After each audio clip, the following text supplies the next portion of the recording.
Teker güneley şökletinin o Mavudin ve dükünün Akçavuşlar ey yaşılmazlar o Dinli kanat kakanına Mit çıkaran ey kanatası o Koca kaspayın koynunda Bu yarın tolkunlarım Balıkların oyununu Dol yar menin torlarıma türlü balıklarım Altın balık, gümüş balık, verili balıklarım Atlakma, bir katakta şıpık balıklarım Bir sıkıdır yakuptırlar şıpık balıklarım Taşı gümüş abban saçı balıklar Lezzet verir şerap bilin şorca balıklar Can lezzet verir şerap bilin şorca balıklar Hey!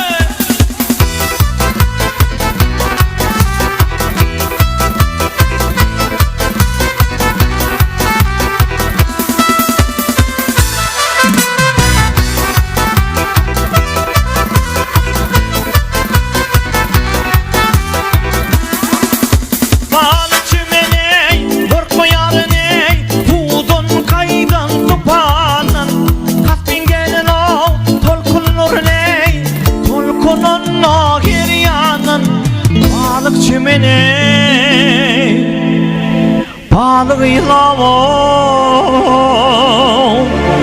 Balık kimin yüzyerin Temiz temiz balıklarım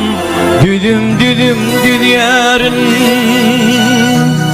Dol yar menin torlarıma türlü balıklar Altın balık, gümüş balık, verili balıklar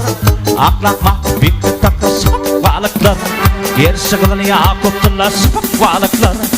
Taşı gümüş abban saçı balıklar Lezzet verir şerap bilin şorca balıklar Can lezzet verir şerap bilin şorca balıklar Can lezzet verir şerap bilin şorca balıklar Can lezzet verir şerap bilin şorca balıklar Can